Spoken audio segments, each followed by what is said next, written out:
හොඳයි අද පාඩමෙන් මම කතා කරන්න සූදානම් වෙන්නේ මෙන්න මේ will භාවිතය සම්බන්ධව තියෙන සියලුම භාවිතයන් පිළිබඳව මේ පාඩමෙන් ආවරණය කරනවා. මේ will යොදාගෙන කරන්න පුළුවන් සියලුම දේවල් ටික. ඒ කියන්නේ කතා කරන්න, ලියන්න, පාවිච්චි කරන්න පුළුවන් ඕන වෙන සියලුම දේවල් ටික අද මේ පාඩමෙන් කවර් කරනවා. ඒක නිසා මේ වීඩියෝ එකේ අවසානයේ තෙක්ම රැඳිලා ඉන්න කියලා මතක් කරනවා. ඉතින් දැන් මේකේ will භාවිතා කරන්නේ මොන අවස්ථාවේදීද කිව්වොත් will එක අපි පාවිච්චි කරන්නේ ගොඩක් වෙලාට අනාගත කාලය ගැන කතා කරන්න. දැන් උදාහරණයක් විදිහට මේ වාක්‍යය ගත්තොත් මම කියද්දී අපි කියන්නේ I කියලා. එතන කරනවා කියනකොට යමක් කරනවා කියනකට අපි පාවිච්චි කරන්නේ do කියන එක. right? ඒක නම් it.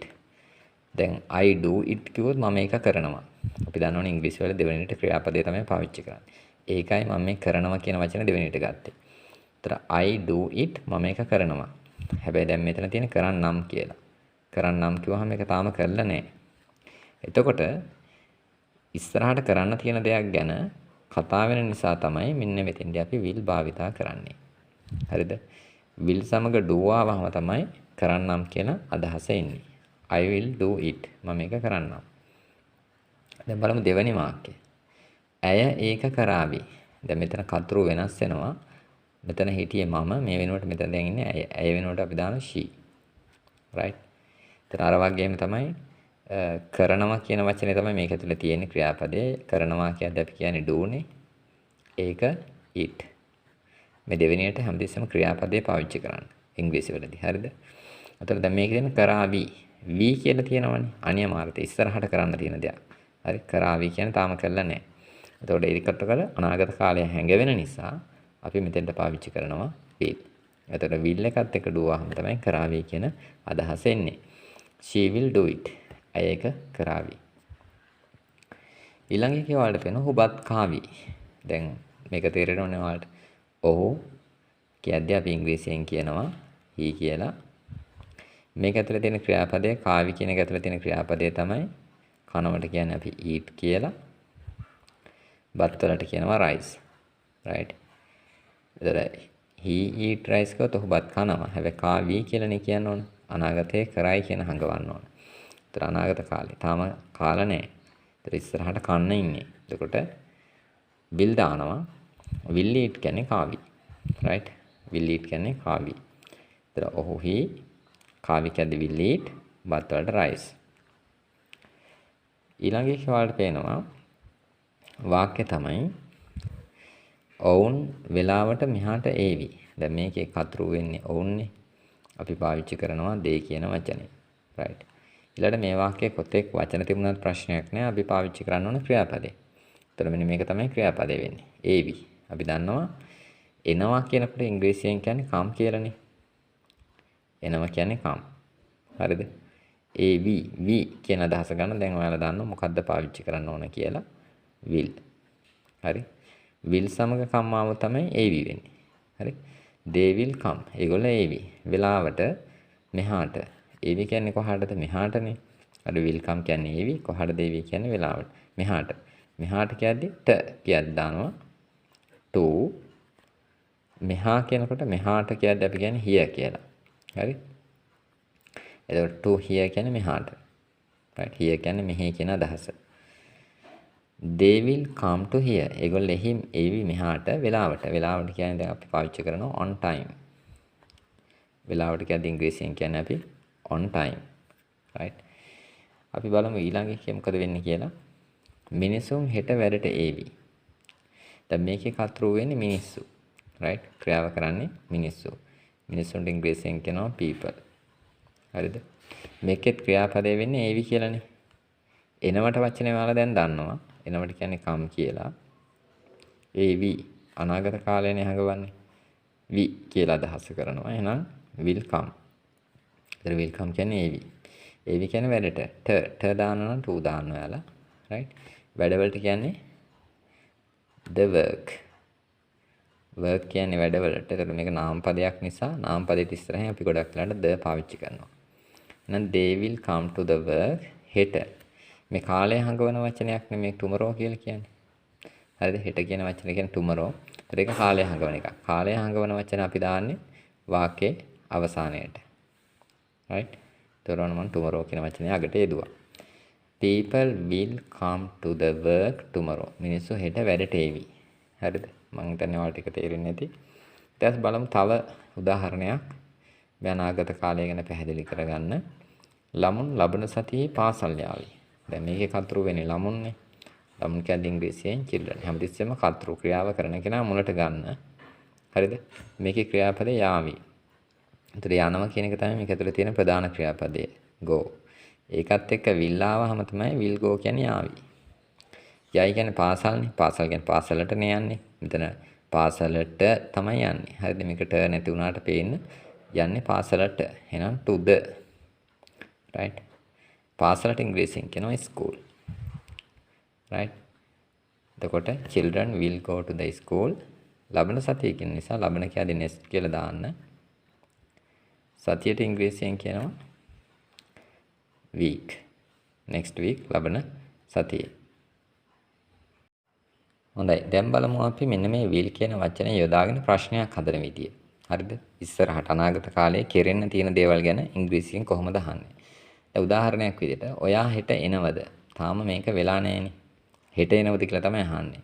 එතකොට අපි දන්නවා ප්‍රශ්නේ පටන් ගන්න ඕනේ අනාගතයෙන් කරන්න තියෙන දෙයක් ගැන අහද්දී will එකෙන්ම පටන් ගන්නවා. right? ප්‍රශ්නේ අහද්දී will දාලා තමයි අහන්න ඕනේ. ඔයා කියද්දී you. right? එනවා කියද්දී come. දැන් will you come? ඔයා එනවද? හැබැයි ඔයා එනවද කිව්වහම මේක වැරදි අවබෝධයකට යන්න එපා. මේ වෙලාවේ එනවද කියන ඇහිල්ලක් නෙමෙයි මෙතන තියෙන්නේ. අනාගත කාලය කියන්නේ හෙට එනවද? ලබන සතියේ එනවද? ඒ වගේ තාම උදා නොවුණු කාලයකදී එනවද කියන අහන් තමයි මේක පාවිච්චි කරන්නේ. will you come? හෙට කියද්දී අපි කියනවා tomorrow. right? ඔන්න බලන්න සරලවම ප්‍රශ්නයක් ඇහුවා. දැන් මේ spoken english වලදී ඔයාලට පාවිච්චි කරන්න පුළුවන් ලස්සනට මේක. දැන් බලන්න. ඇය මෙහාට ඒවිද? දැන් බලන්නකෝ. ඒවිද? පේනවනේ අනාගතේනේ. මේක හැඟෙන්නේ. තාම ඇවිල්ලා නැහැ. එහෙනම් කෙලිම will දාන්න. right? එතකොට ඇය නම් she. will she එන ක්‍රියාපදේ. ක්‍රියාපදේ තමයි ඊළඟට දාන්න ඕන. හොඳට මතක තියාගන්න මේ කතෘගෙන් පස්සේ මේ කරන කතෘගෙන් පස්සේ ක්‍රියාපදේ දාන්න. ක්‍රියාපදේ තමයි come. මෙහාට ට කියද්දි මම කිව්වා to දාන්න කියලා. මෙහා කියලා කියද්දි here. right? එතකොට will she come to here? ඇය මෙහෙට ඒවිද? ප්‍රශ්න නිසා ප්‍රශ්නාන්ත ලක්ෂණ දානවා. තව බලමු මේක. උදාහරණයකින් පැහැදිලි කරගන්න. ළමුන් වේලාසන අවදි වේවිද? දැන් බලන්නකෝ.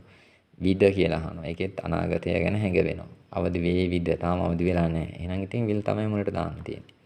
will ඊළඟට කතෘ. මේ ඉන්නේ ළමුන් කියලා. children. right? will children. දැන් ඉතින් ක්‍රියාපදේ තමයි අනිවාර්යයෙන්ම කතෘගෙන් පස්සේ එනවා. ක්‍රියාපදේ අවදි වෙනවා. ඒකනේ ඉන්න ඕනේ. get up. right? වේලාසනෙන් කියද්දි අපි කියන්නේ early කියලා. early කියන්නේ වේලාසනෙ. right? එතකොට will children get up early? ළමයි වේලාසනෙන් අවදි වෙයිද? අහන්න පුළුවන්. right? තව උදාහරණයක් බලමු. මේ වගේම මිනිස්සු වැඩ පටන් ගනීවිද? දැන් ඉතින් ගනීවිද මේකෙත් පේනෝනේ. තාම කෙරිලා නැහැ. හරිද? අනාගතේ වෙන්න තියෙන දෙයක් ගැන තමයි කතා කරන්නේ. එතකොට තාම නොකිරිච්ච දෙයක් ගැන ඉංග්‍රීසියෙන් ප්‍රශ්නයක් විදිහට අහන නිසා will තමයි මුලට ගන්න. ඉතින් ඊට පස්සේ කතෘ. කතෘ තමයි people. ඊළඟට බලනවා ක්‍රියාපදේ මේකේ තියෙන. මේ ගනීවිද ගන්නවට කියන්නේ කොහොමද? වැඩ පටන් ගන්නවද කියලා කියන්නේ පටන් ගන්නවා කියනකොට අපි ඉංග්‍රීසියෙන් කියන්නේ කොහොමද? මේක තමයි ක්‍රියාපදේ වෙන්නේ. පටන් ගන්නවා. පටන් ගන්නවට කියන්නේ start කියලානේ. ඕනනම් කෙනෙක්ට begin කියලා දාන්නත් පුළුවන්. will people start මොනවද පටන් ගන්නේ දාන්නේ? වැඩනේ. start the work. සරලව අහන්න පුළුවන් ප්‍රශ්න. ඉතින් මේ will දාගෙන කරන්න පුළුවන් දේවල්. මම මේ අද පාඩමෙන් සම්පූර්ණයෙන්ම කතා කරන්නේ. will දාගෙන කරන්න පුළුවන් දේවල් ටික. හරි? ඒ නිසා වීඩියෝ එක අවසාන වෙනකම් අනිවාර්යයෙන්ම ඉන්න. වීඩියෝ එක භාගයක් බලලා යන්නේ නැතුව එහෙම වුණොත් පාඩම හරියට ඉගෙන ගන්න බැරි වෙනවා. ඉතින් ඔයාලට මේ පාඩම දැන් මෙහෙම ඉගෙන ගන්නවා වගේම තව ඔයාලා අඳුරන ඔයාලගේ යාළුවෝ සමහරට ළමයි වෙන්න පුළුවන්. ඒගොල්ලන්ට දකින්න පුළුවන් විදිහට ෂෙයා කරන්න අමතක කරන්න එපා. දැන් මේක කියනවා ළමුන් අඬාවිද කියලා අහනවා. ඒතර විද කියලා අහන්නේ. කරයිද කියලා දෙයක් අහන දෙයක්. එතකොට ඉතින් ආයෙත් will තමයි මුලට එන්න ඕන. will ළමුන්ට ඉංග්‍රීසියෙන් කියනවා children කියලා. අඬනවා ඉංග්‍රීසියෙන් කියන්නේ cry. දැන් ඉංග්‍රීසියෙන් අහන ප්‍රශ්නේ අපි will children cry? ළමයි අඬාවිද? දැන් will භාවිතා කරගෙන අපිට කතා කරන්න පුළුවන් ඒ වගේම කෙරෙන්නේ නැති දේවල් ගැන, අනාගතයේ වෙන්නේ නැති දේවල් ගැනත්. ඒ කියන්නේ දැන් මෙතෙන්දී ගොඩක් වෙලාට වෙන්නේ මෙන්න මේ will not කියන එක අපි shorten කරාම, කෙටි කරාම තමයි මේ won't කියලා කියවෙන්නේ. හරිද? ඒතර මම භාවිතයේ පහසුව සඳහා මේ will not කියන එක පාවිච්චි කරනවා won't කියලා ලියද්දී. හරි නේද? ඒතර ඔයාලා මතක තියාගන්න මේ won't කියන්නේ will not කියන එක තමයි මේ තියෙන්නේ. දැන් මේකේ කතරෝ විදියට ඉන්නවා ඔයාලට පේනවා ඇය. ඇයි කියද්දී අපි ඉංග්‍රීසියෙන් කියනවා she. එතකොට මේකේ කියන්නේ හෙට පාසල් එන්නේ නැහැ. හෙට වෙන්නේ නැති දෙයක් ගැන කතා කරන නිසා අනාගතයේ යමක් නොවේ කියලා කියන තමයි මෙන්න මෙතනදී මේ won't කියන වචනය අපි පාවිච්චි කරන්නේ. she won't මේකේ ක්‍රියාපදේ තියෙනවනේ come. she won't come කියන්නේ ඇය එන්නේ නැහැ. කොහෙද එන්නේ නැහැ කියන්නේ පාසල්. එහෙනම් to the school. to the school හෙට කියලා තියෙන නිසා අපි ඔන්න පාවිච්චි කරනවා tomorrow. tomorrow කියන්නේ හෙට. ඉතින් දැන් බලන්නකෝ. දැන් will not පාවිච්චි කරගෙන තමයි මේක මම කිව්වේ. right? she won't come to the school tomorrow. ඇය හෙට පාසල් එන්නේ නැහැ. බලමු ඊළඟ එකේ මොකක්ද කියන්නේ කියලා. ඔවුන් ලබන මාසේ රට යන්නේ නෑලු.